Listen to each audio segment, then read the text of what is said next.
we want to answer as many questions as we can. I've curated some around influencer metrics and just normal Shopify metrics and stuff like that. But if you guys have questions throughout, I want you guys to feel free to ask. But I think we'll start kicking it off in the next minute or so. But essentially, this session is to really address the rising ad costs and tighter budgets that we're kind of having to deal with right now, especially with in the US. Y'all are probably watching pretty closely all the issues with the tariffs, the rising costs, the honestly, like the election year, Olympics, and all that stuff as well happened last year. So it's just been a brutal 2 years, if I would say so myself. But there's so many new things that people are looking into. There's adjustments being made, and that's essentially what this session is going to be about. We've got some killers in the space. So within the next minute, we'll redo intros, and then we'll get into it. It looks like we have people from all over. So we got Spirey from Greece. We got Kayla from Canada. Shout out Canada. Sorry for all the issues from the US to you guys. That's not me. It's just our president. So don't blame us. Maria, I'm so glad you said that, man. Like, I'm so glad, we'd all been thinking it. I'll tell you this. I get a lot of hate sometimes when I talk to my Canadian cousins or friends, and I'm like, dude, it's not me. Shout out to the Philippines, Chicago. There we go. Oh, wow. We got people from Korea. Awesome. So let's just get into it. Oh, Pietro from Italy. I'm going to be in Italy next week. So I think me and Pietro are going to be getting some pizza together, hopefully. Awesome. So what time is it in Korea? That's real commitment. We really need to shout them out. Yeah, so time in Korea. Let's see. It's 12:00 a.m. So let's just dive into it. I don't want my friends in Korea to not get anything out of this and stay up super late. So what we're gonna kick it off with is some intros really quick. So I'm Zohaib. I'm VP of Growth here at Snowball. We're an affiliate marketing and influencer marketing platform for Shopify brands. You'll probably see me a lot on LinkedIn and Twitter and all the email spamming I do. So yeah, that's pretty much me and what Social Snowball does. So I guess, Bora, if you can give us a brief intro about yourself. Yeah, everybody, I'm Bora. I'm the co-founder of Reacher. We're the #1 creator collaborations app on the TikTok Shop app store right now. And yeah, we're the collaboration platform for social commerce, specifically focused on TikTok Shop. So we help you find relevant creators, reach out to them, collaborate with them, and make tons of videos for your brand, and hopefully make tons of GMV as well. Awesome. Jordan West, the man of the hour. I don't know how I became the man of the hour, but I appreciate it. I appreciate the night. I think it's because I have the nicest background. That's probably why. You see, this is how this all works. Yeah, my name is Jordan West. I am the founder at Social Commerce Club. Owned a bunch of brands over the years. Been obsessed with everything to do with the e-com world over the past 10-ish sort of years. I think actually my journey started in 2013 or something like that when I started to sell hoverboards online. I don't count that in my 7 brands, just so you guys know, but that should be counted. This is really fun because I actually advise both Reacher and Roasberry and have worked with them for a while. Love these guys as founders. And so this is a really fun one to get to put on and talk all things. I was thinking about lowering OpEx this morning and how to do it. And I'm excited to have this conversation today. And the way that we're doing this one too, right? Like, this is going to be, just one of those conversations that I think a lot of you guys are going to remember after this, some of the nuggets in here. So without further ado, over to Sinan. Yeah, thank you, Jordan. Well, first of all, thank you for clearing up any confusion about how to say Roasberry, I guess, as some people might be wondering in the chat. I'm Sinan, the co-founder and CPO of Roasberry. We're the super low-cost MTA, multi-touch attribution software for Shopify brands, mainly for 7- and 8-figure brands. Well, very excited to be here. Like Jordan said, we've been working for a while. Zoe is a good friend, and so is Bora. So very interested to talk about, how to lower the cost of reaching people, the cost of sales in general, in a time period where clearly everyone's struggling with it. Cool.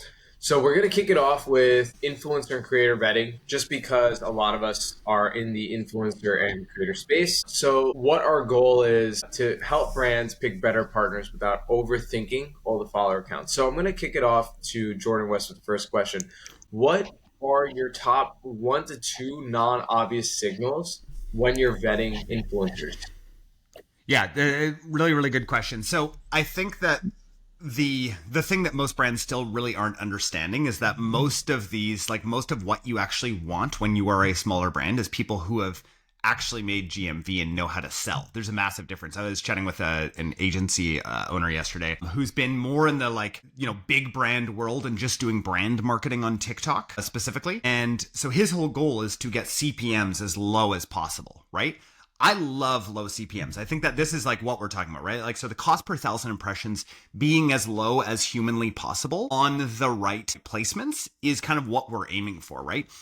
But the thing that most brands aren't actually looking at is how much GMV somebody has actually run, right? So before someone has started to work with you, and before TikTok Shop, we had no idea. Right? We would just like throw money out there. I remember paying like thousands of dollars to people based on follower count, right? Now follower count means virtually nothing, right? They could have easily paid for those followers. The only place that I think follower count really matters right now is YouTube. And that's about it, right? So I would not look at follower count. We have a creator in our high GMV creator community at Social Commerce Club who has less than 10,000 followers and last month produced $250,000 for a brand. Right? So like, think about that. It matters nothing. There is zero correlation between followers and GMV driven. So generally somebody who has been able to drive GMV in the past will be able to drive GMV in the future. Now, what I would make sure of when you dive into what those GMV numbers are is, was that from one viral video or was that from 10 okay videos? I would way rather have the person who's done 10 okay videos and understands how to sell than I would somebody that just had like a one-hit wonder, because that's just, you can't really make that happen again, unless you've done that 3 or 4 times, and then I think you can. So there's my answer. So I feel like a lot of people misconstrue like the word sales as well. Like when it comes to like the content people are creating, it's like they always think, oh, it needs to be salesy content, but how to sell and being salesy, I feel like are 2 different things, right? So like when I'm talking to a creator, sometimes it's the creators that just subtly have the video, like the product in the video, and they like have their lifestyle around the video, or like the video's theme is around that product, but it's not really even mentioning the product, but they're like, hey, in the caption it'll have like the call to action or whatever sometimes, or the call to action is so subtle, which is what I'm noticing with the snack box company I just started with my friend. So Bora, I wanted to touch on that with you a little bit more. So you're working with TikTok Shop brands all the time. What are the obvious, like non-obvious signals for you when it comes to the brands that you're like typically working with at Reacher? Yeah, I mean, I kind of want to piggyback off what Jordan said a little bit about the follower count meaning nothing. I mean, as you said, we work with hundreds of brands that sell on TikTok Shop, and I sometimes look at the top 5 creators that make sales for these brands, like 25K DK per 30 days, and the follower range on those creators is insane. I'll see some, like maybe a creator did 50K with 1.6 million followers. The next person made 49K, but they have 6.7K followers, right? So just solidifying what Jordan said about the follower count doesn't matter that much these days, especially because, and the reason for that is because the algorithm behind these social media companies has changed. Like back in the day, Instagram, you only saw your followers. I mean, you only saw the people that you followed, right? When they made a post. Now with TikTok, with Instagram, these algorithms are changing so that you're going to see content that the algorithm seems or deems potentially able to go viral, right? So you'll see random content from random people that you don't follow. So that I wanted to piggyback off that. For TikTok Shop specifically, another metric that I would recommend looking into is like how often the creator is posting videos. Usually you want to have like the ones that are really serious about TikTok Shop that are making, as Jordan said, like 10 okay videos that are making sales, are posting anywhere from, I've seen 5 videos per day to like 20 videos per day.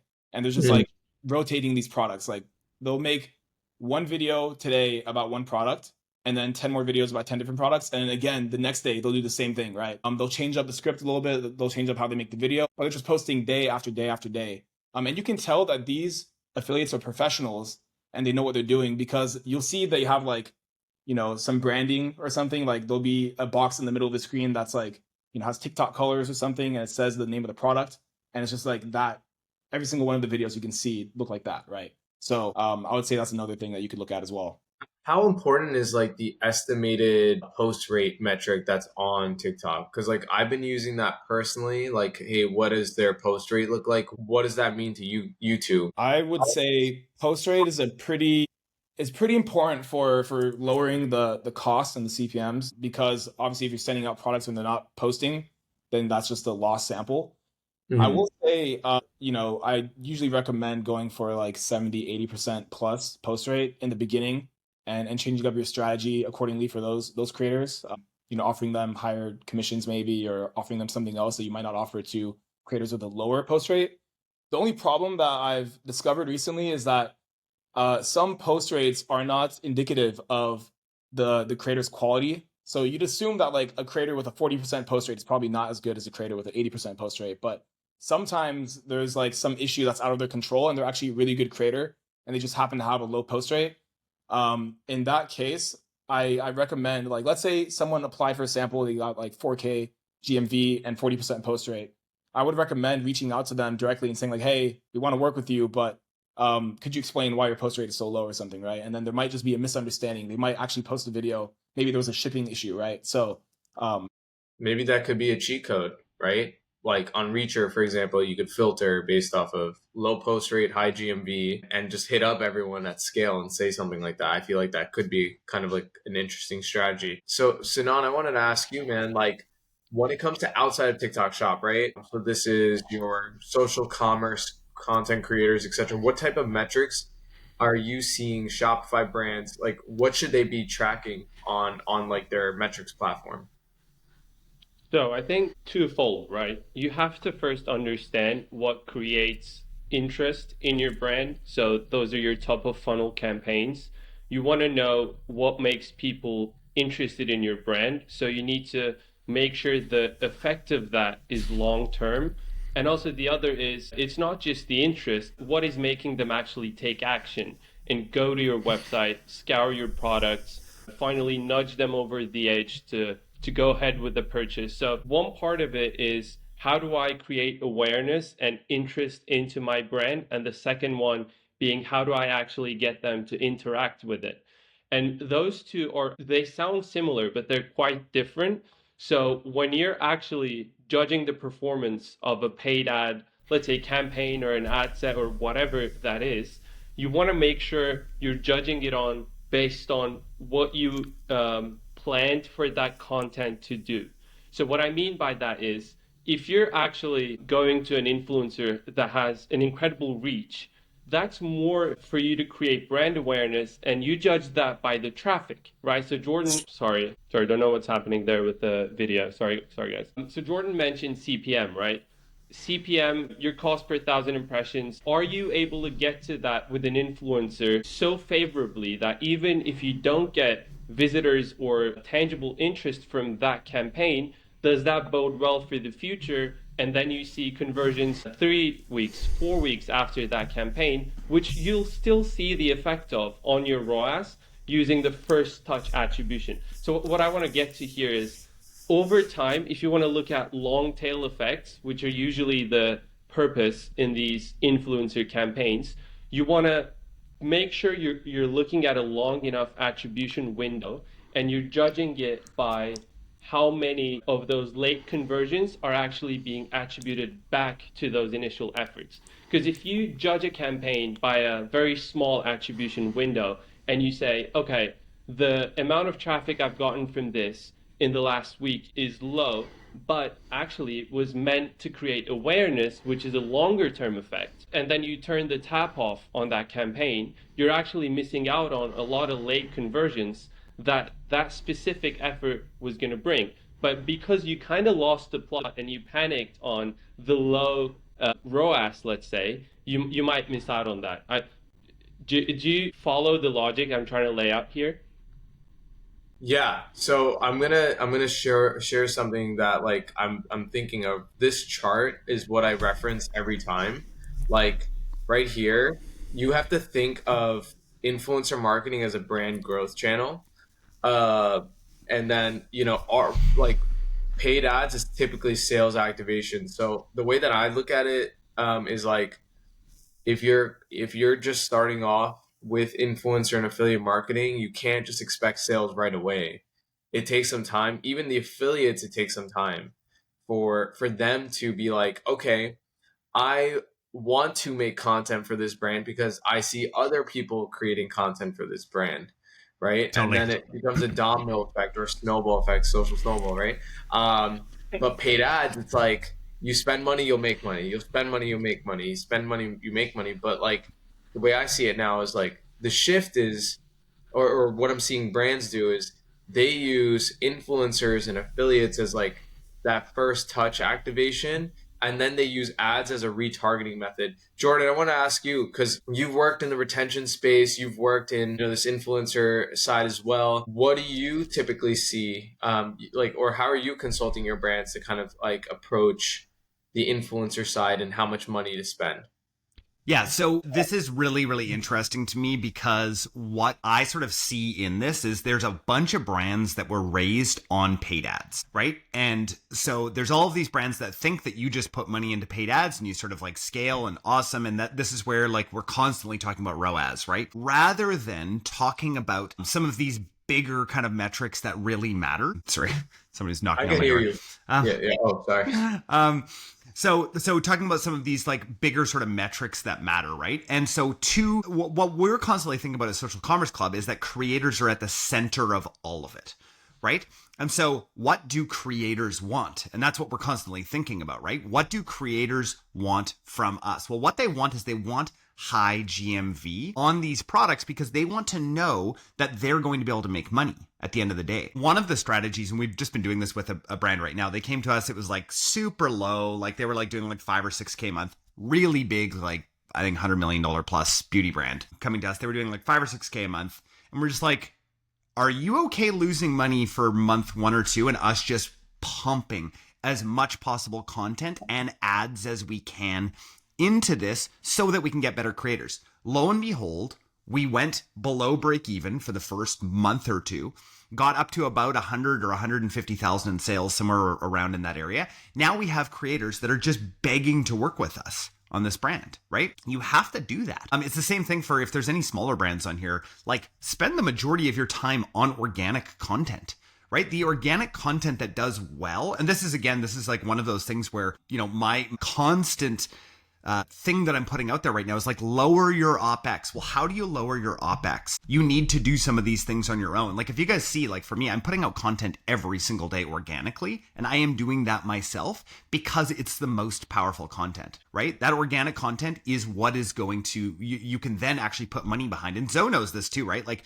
we do this all the time on LinkedIn because it's super simple. You find a post that does well, that has a CTA to something you want to do, and then you put money behind it. It's that simple. Like boosting ads is the ultimate way to actually do well, right? And that's all that TikTok Shop is. It's basically you're just boosting whitelisted ads all day long, right? But you're needing to dig into like who those creators exactly are and then how you're going to be able to work with them long term. And there's an art in. Yeah, so I wanted to ask Bora, right? Like, so your platform, you're doing mass outreach and stuff like that. What are the typical filters someone should look into to kind of kickstart or jumpstart this program? I also I'm having this issue right now is like I'm starting from scratch for Sohala, and I don't really know like who I should hit up, and I feel like I'm just giving product away aimlessly sometimes. Yeah. It's a combination of what we talked about earlier and actually what Jordan just said. For early stage brands, filtering, I guess, basic filtering would be like, what is your product category? And then, of course, people that have made sales before, because you want to go for people that have proven that they can sell on the platform, especially in the early days. Your whole goal in the early days of TikTok Shop is to get past those tiered restrictions on your messaging, right? So you need at least one sale to be in that first tier, and then over 2K affiliate GMV to be in the second tier, so on and so forth. The thing is, regardless of the quality of the affiliate, of course, you want to go for higher quality affiliates. In the early days, it's going to be harder to get those affiliates, so you'll probably have to make do with some middle okay affiliates, as Jordan was saying earlier. But we've done some report creation, and I've also seen reports in other people's posts where in any stage of a brand selling on TikTok Shop, you always need affiliates posting videos, right? Like there is a direct correlation of affiliate videos being posted and GMV being generated, and it's up and to the right, right?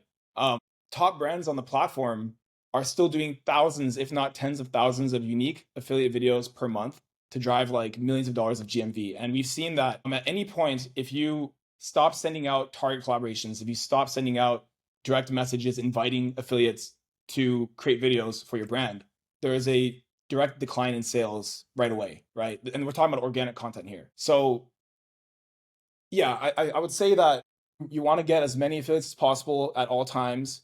You know, when you're making a ton of sales, you will get more open collaboration affiliates coming in through open collaboration, higher tier affiliates, but you never want to stop sending invitations to new affiliates to come and create content. One thing that I started implementing actually is I started using this tool called Refunnel, and I incentivize people to just like I pay them for making the video in the first place.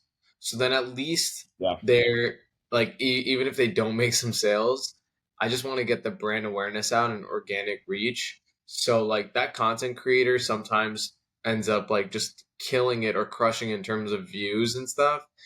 They might not get the sale right away, but I want to keep them encouraged, right? So affiliates, if they get discouraged or like, hey, the sales aren't coming in as fast as they should be for them, or what they're used to, I pay them like an extra $10 for every freaking video that they post. So then at least they can try to be incentivized to post. My goal is like 20 to 30 videos a month, right? That's obviously like a crazy amount, but some people, you know, if they're making an extra $300 to $400 to just like take B-roll footage that I have and just clip it into whatever they, you know, put their face into it and use a sample product or whatever, they could make a lot of money. And I put bonuses as well. So if they hit 100K views, I give them an extra $100. I wanted to jump. Can I just I just want to dive in there for 1 second, because I think that there's some interesting math in there that most brand owners just don't do.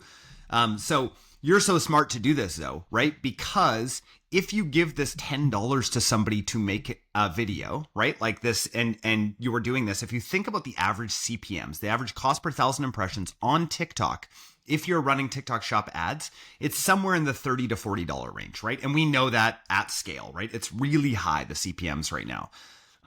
You're going to get there's going to be videos, like if you're going to pay $100 to get 100,000 views, did you say? Like, think about that. That's $1 CPM, everyone. $1 CPM. If you just pay them $10, right, to make these videos, one of them is going to, we just know the 80-20 rule, right? Do this 100 times. 20 of them are going to be like decent, right? Of those 20, the 20% of those are going to go viral. You're going to have 4 that are going to be viral-ish, right? Yeah. That's just how 80-20 works. And so just play the numbers. Right. And so whatever you need to do to align incentives, and for you guys who are business owners out there, that's your entire job, right? As like founder and CEO, is like, how do I align everyone's incentives here so that they're working right? So I just wanted to do that math quickly for you guys. Right. I want to jump in as well. Like, especially in the early days of a brand on TikTok Shop, I think that strategy is really smart, Zoe, because you want to go for the high tier creators, and high tier creators, as Jordan said earlier, are going for GMV, right? What products are generating GMV? If you're a new brand, you're not selling anything yet, right? So maybe the only way to get these high tier creators interested in working with you is by paying them a very small amount. And that's and then of course you can get the viral videos, and you can put ad spend behind those viral videos and then keep your CPMs low. So I just wanted to echo that. Yeah. At Social Snowball, like a big thing that we'll do is gamification. I feel like you're basically making it a game for them, and there's multiple ways to earn, and it just keeps them incentivized to work with you.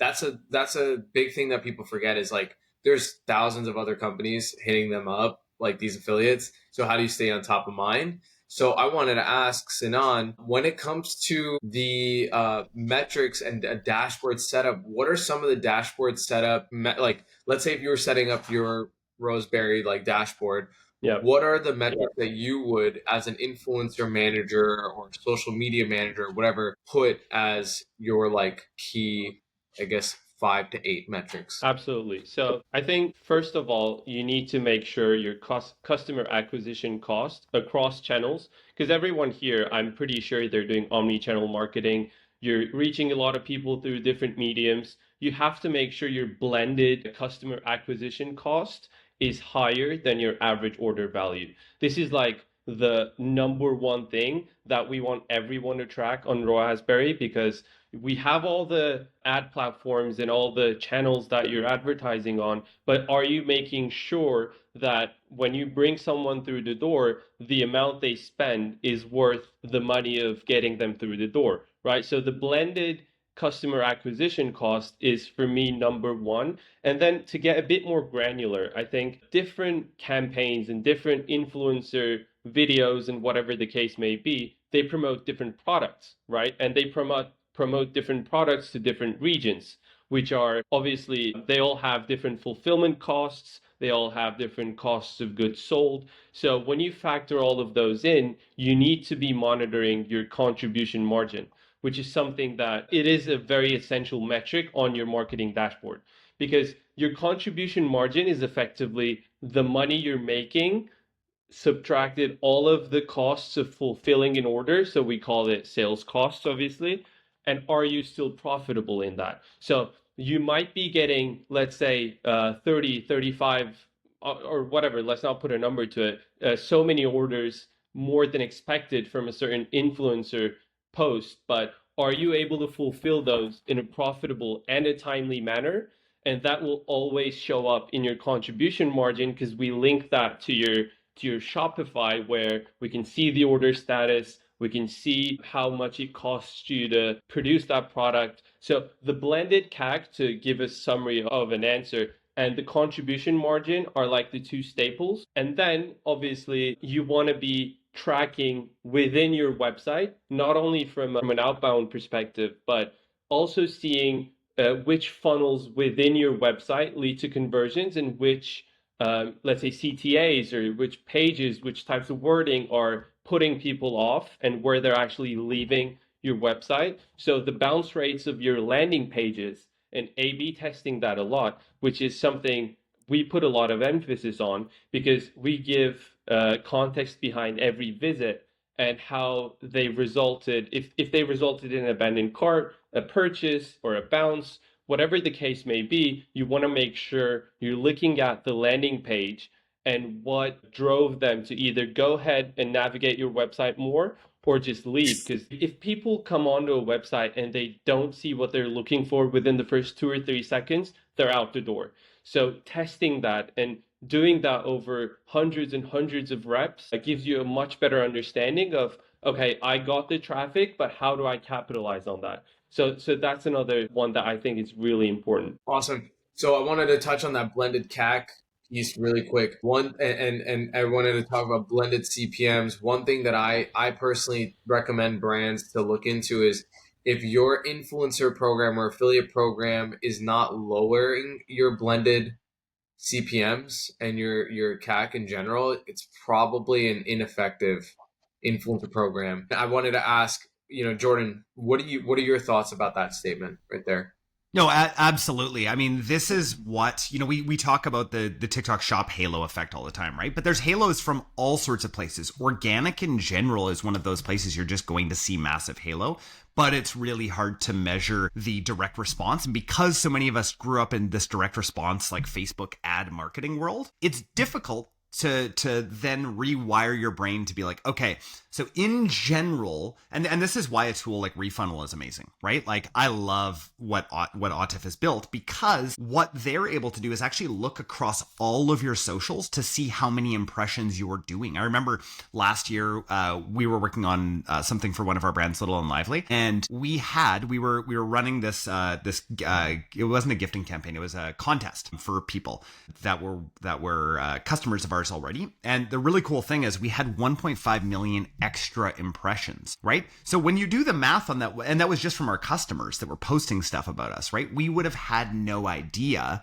right? But what we saw was CPAs in general started to get dragged down on all other platforms, right? So of course, branded search goes up, right? Of course, all of these like metrics start to go up, but where you're going to see it is you're going to see it on search volume on both Google, on ChatGPT right now. That's becoming a big part of this. But when you're seeing branded search, a huge place that you're going to see branded search happen is on social platforms. One of my, another guy that I advise, he saw a talk from Neil Patel last week talking about one of the biggest places that brands are missing out right now and not realizing is the amount of searches that are happening on social. A brand that we were working with, or that we've worked with for quite a while now, they came to us with TikTok Shop, for TikTok Shop last year around June, July. They had 0 searches on the platform. Nobody was searching for them. This is a $1 billion brand, just so everyone knows. Massive brand. No one was searching for them. In December, we ran another one, and the previous 2 weeks, there was 850,000 searches on TikTok alone for this brand, right? So that's how you measure these brand effects, right? And marketers who are so obsessed with last click attribution and with all of these like really minute details miss everything, right? Because they aren't real marketers. They're just people who look at these like little tiny details and like, oh, I'm going to keep doing that. Guys, if we were going to look at last click attribution as our normal way of measuring things, all we would do is pump money into branded search on Google. And anyone who knows anything knows that that is just a stupid way to spend your money. Why would you do that? That's not creating something. The things that we're talking about here today, TikTok Shop, influencers, all of this kind of stuff, this creates demand. This is demand gen, right? And this is what brands need to be doing in this day and age. And so you can't measure it one-to-one. Even on TikTok Shop, like, sure, there's some brands that we work with that are doing millions of dollars a month. That's great. They're making money. But I wouldn't tell every brand, like, don't think that that's the strategy, right? Use TikTok Shop as the most incredible discovery platform that has ever been out there, and start looking at the amount of searches people are making for you on all of these different platforms. Go into Google Search Console, look in there, right? Like this is really, really important for brands to actually look at and be like, okay, is my brand in general doing this, right? Over top of just my paid ads money. So anyway, sorry. Yeah, that's why I think it's super important having some sort of like BI, like a business intelligence kind of dashboard, so then you can see different types of when you can report, okay, I made this update on the XYZ thing I did. So like I made an update on January 1st on TikTok Shop. We just did this in-person event in Texas. We did this. So then you can see like, was there an overall blended, from your blended sales, did you go up or down? And you can base it off of that. Because I just feel like it's kind of impossible with marketing to essentially get anything, done. So like, I'll tell you this, for Social Snowball, we don't run any paid ads really. And from there, what I do at Social Snowball is we're doing events. We're then taking content from those events and then posting it on socials. And then me and Noah are constantly posting on socials as well. Twitter, LinkedIn, Instagram, etc. I don't really know 100% guaranteed where people are coming from. Oh, and I'm also sponsoring podcasts, doing podcasts, jumping on stuff. We don't know 100% where everyone is coming from, but there's like inferences we can make because of the date we did something or the different dates we did something. And then we kind of we're like, okay, maybe we should keep spending money on the 4 or 5 initiatives we were doing, or we should reduce it. And then what I'll do is, if we were to run ads, I would just run it on boosting the successful things that we did. And how I measure success, honestly, now is impressions. Impressions are the most reliable for me. I think for Sinan, you would probably say CPMs are probably the most reliable for you on your platform. Now, I wanted to ask Bora, when do you call off like a campaign? Like how many free gifts do you have to give out typically to be like, hey, look, this thing, or Jordan, you can jump into like, how many free gifts do I have to give out? How many affiliates do I have to reach out to before I'm like, okay, this like thing that I'm doing isn't gonna work? Yeah. I would say It's gonna work. yeah. I would say after 2 months of gifting, if you have no returns, and let's say you measure that in terms of views or of course sales, then something's got to change, right? I would say on average it takes like 1.5 to 2 months to see something back from your campaigns, and you can use Reacher to measure that as well. Like when you're running automations and campaigns, you can see the conversion rate If you have like a 2% conversion rate, you got to change something up. It's not doing well. There's an industry average of, I believe, 5% conversion rate of creators saying yes to the campaign. But yeah, after 2 months, if you're not seeing any significant views or sales, then it's definitely time to take a step back, maybe update your messaging, see if the product's a good fit, see if the creators are going for are a good fit. And again, you can view all this data on Reacher as well. But I'd say an average of 2 months usually. Can I just step in for 1 second? Because Yes. I was just gonna go anyway. What I want to talk to here is like there's different diagnoses for the area, right? Like there's different things of like, okay, well, where exactly is my problem? Right. So if we're sending out samples and people are posting and we're actually getting a good, I love to look at CTR, right? Like, so if people are clicking through these ads, so if we're getting good amounts of impressions on these ads, or sorry, on these affiliate posts, and the click-through rate is pretty decent, we don't have an affiliate problem, right? We don't have a problem on this side. We have a problem at the checkout. We have a problem with the pricing, with the offer, with the page, right? Like the most hilarious thing with any sort of channel though, like email as well. Yeah.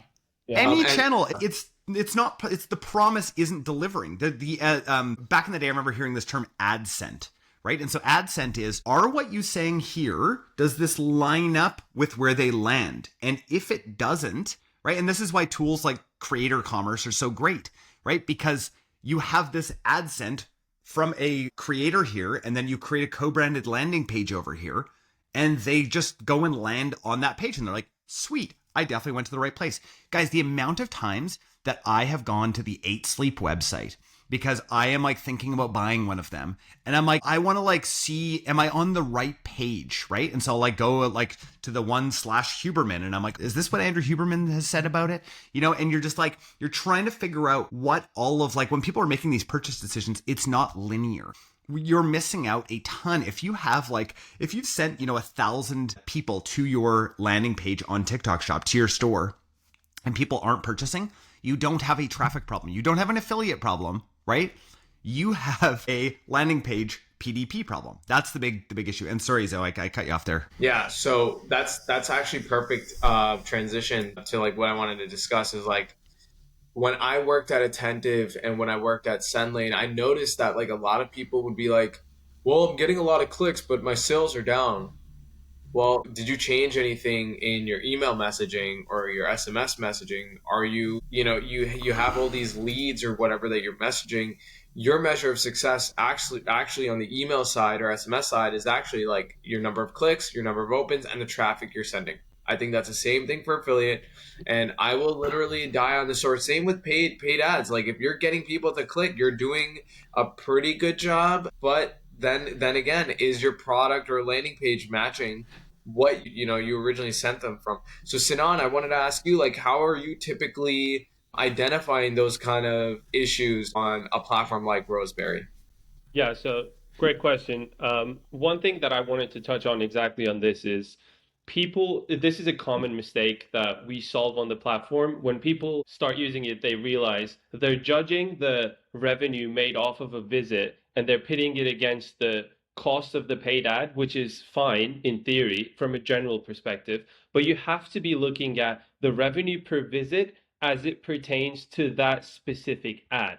Because like I said, different ads promote different stuff. And even if you're getting in like totality, not the most number of visits or clicks you want from an ad, the revenue per visit from that specific campaign sometimes proves that to be profitable. But then if you're not using that level of tracking to identify that actually the traffic doesn't seem enough, but the revenue generated specifically from this campaign, or maybe that's an ad creative, it is actually making this worth. So this is a campaign that's worth to scale more. And this is something that all of the agencies that are using our platform are continuously looking at. Because like I said, and you also touched on, oftentimes you don't have a traffic generation problem, but then what do you do with that traffic? And are you tracking after you generate that traffic? So that's only possible through a pixel tracking. That's not going to come from a UTM on Meta that tracks the clicks of your ad, or from Google, or any other external platform. That's something specific to your website that you need to be on top of. So that's what Roasberry presents to the decision makers to show them, where do you lose the traffic?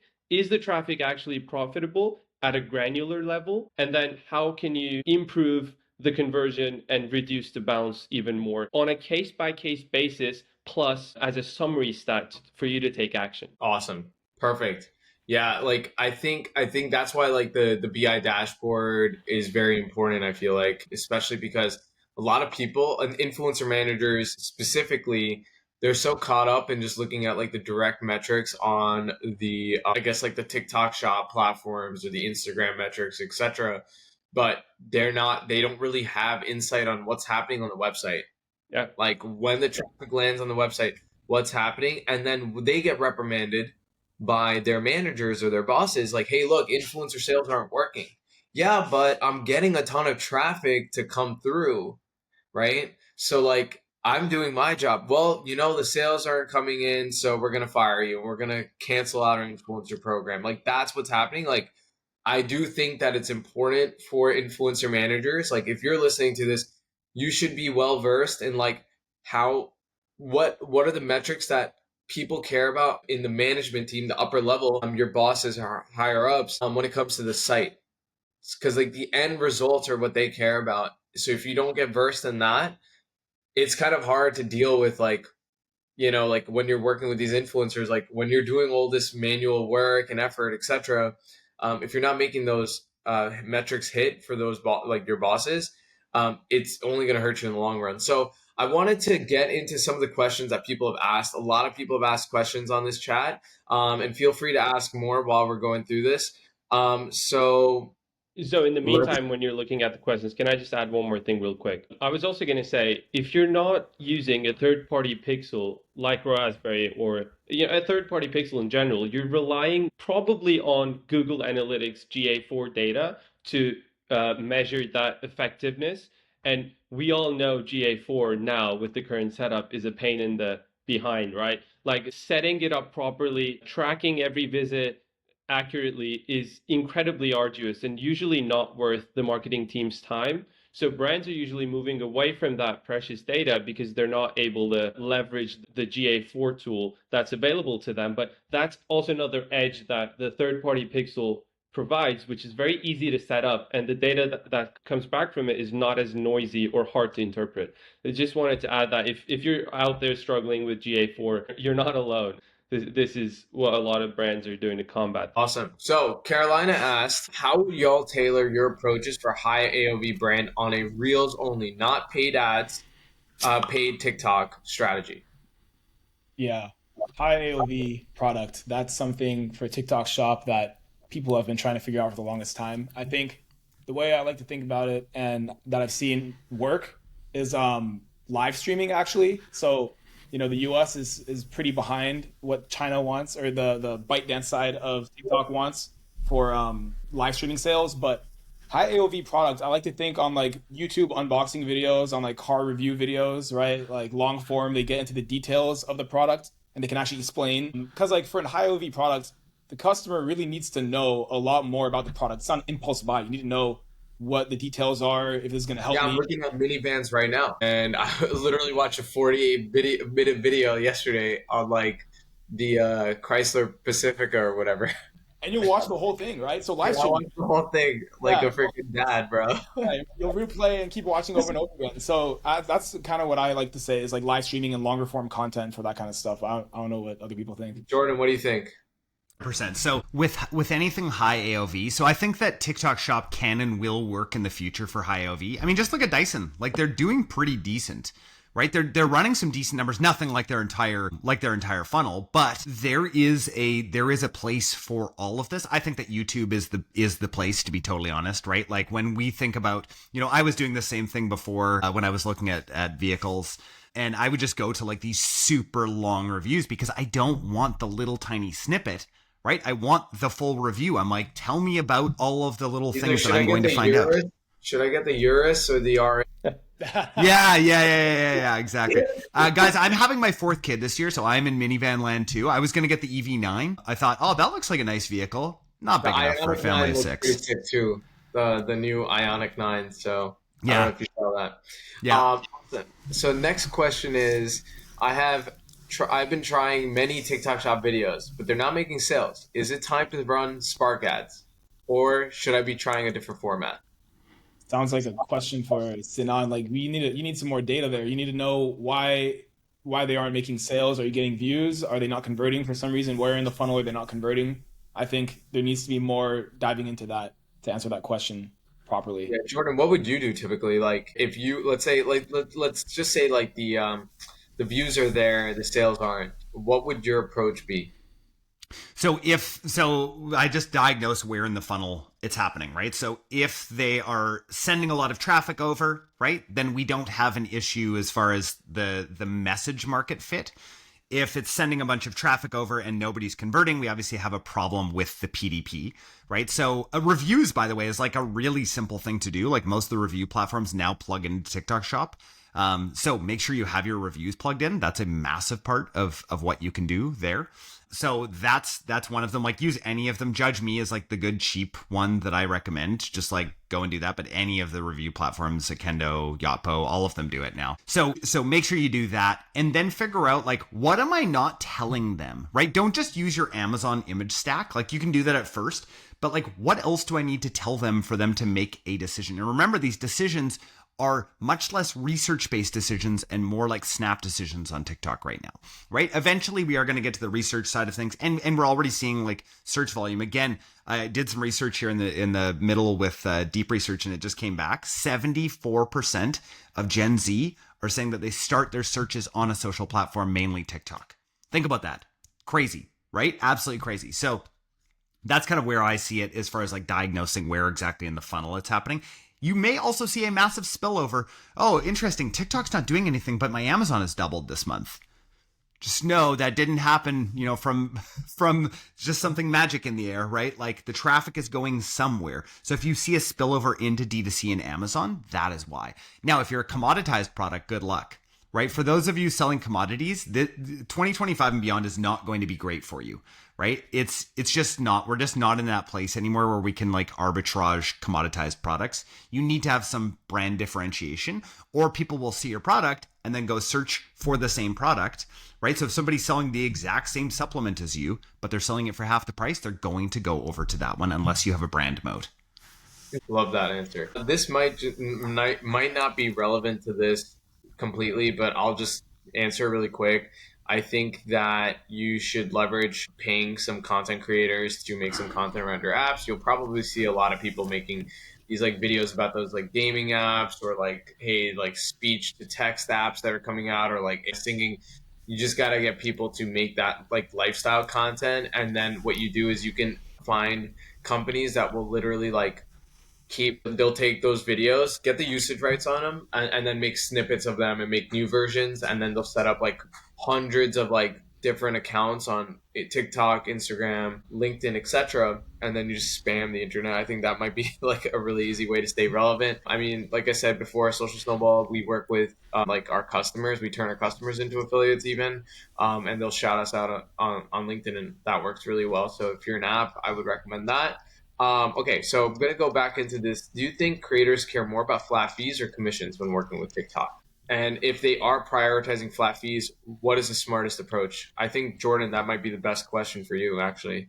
Yeah, totally. I think that it is it depends kind of question, right? So what you need to do is you need to somehow incentivize people to start posting for you. And if you have no GMV, you're going to have to pay to do that, right? Because nobody wants to take a risk on you. I think about like for myself, I work with some software companies. Constantly people are asking me, hey, Jordan, can you post? Can you post? Can you post? I never like just a flat fee sort of idea. I think that that's, for at least for me, that's kind of dirty. I like to like have some skin in the game. And so if somebody is just asking you for a flat fee, that's old school influencer marketing. That doesn't work anymore, right? You're going to get screwed. I just like either like, and that's not a win-win, right? Either the influencer is going to get screwed or you're going to get screwed, right? Rarely can you create a win-win when it comes to just like a flat fee payment versus having some sort of way that both people win, right? Whether that's with CPM. So I've been talking a lot about this too. I think that 2025 and beyond, there's going to be a CPM model and a CPA model where you're actually just paying for CPMs. You're like, hey, I'm going to give you $350 per CPM. Awesome. They hit 100,000 views. You're paying them $350. That is awesome. That is a win-win in my mind, right? Because you're getting both of those things together. So that's kind of my answer on that, if that helps. Yeah, I feel like use a tool like Roasberry, figure out what your CPMs look like blended, and then when you're working with an influencer, you just put in, like in their contract for every 100K, like what I'm doing with Zohaib, which is like the 100 for every 100K, I'll give you $100. Yeah. Plus any sales, I'll give you royalties on that or commissions on that. And the tech stack that I'm using is Social Snowball and Refunnel, and then Roasberry. So those three. And then when it comes to reaching out to people, I use Reacher. So like that's why basically this session set up, because I was using everyone here and then getting advice from Jordan. I thought, hey, maybe we should all just like talk about this stuff because it's actually working for a brand that's starting from zero. So that could be a great way to kind of get started. So now I wanted to ask, we got another question here from Daniel. What is a good GMV range to look for when selecting affiliates for a newer shop, 2K sales over the last 28 days? Bora, what is the GMV range that you would recommend? Yeah, I would say getting any amount of sales is great. So you can start going for like the thousands of dollars of GMV range now. I would say still having that floor at like about $100 GMV up to, you could say like 5K GMV, for example. Because now that you're generating sales, these affiliates are going to be more interested in working with you. I would say that range would be good for commission-only affiliates. And then now you can actually start to go for affiliates that might require a flat fee. Higher tier affiliates that might require a flat fee for a brand that's at your level. But because you have sales, that also means that the algorithm is going to be sending more traffic to the content that is created for your brand. So I would say, commission only, $100 to 5K, and then start going for a few of the higher tier creators as well, and maybe do some flat fees a little bit. Love it. What about you, Jordan? I'm just trying to think they have to have made GMV. Right? First of all, they have to have made GMV for me to want to reach out to them, unless they're willing to post a bunch of videos. If I think that their content is awesome, what I've been doing actually is reaching out to them being like, hey, can you make 15 videos for me for, let's say, $1,000 plus I'm going to give this to you. If I think that their videos are awesome and we're going to be able to use across all platforms. So what I'm obsessed with right now is, especially during the cold start period, there is nobody, just, like we had a brand that went 0 to $1 million in a month, right? We spent a lot on ads and it's a big $1 billion brand. That is rare.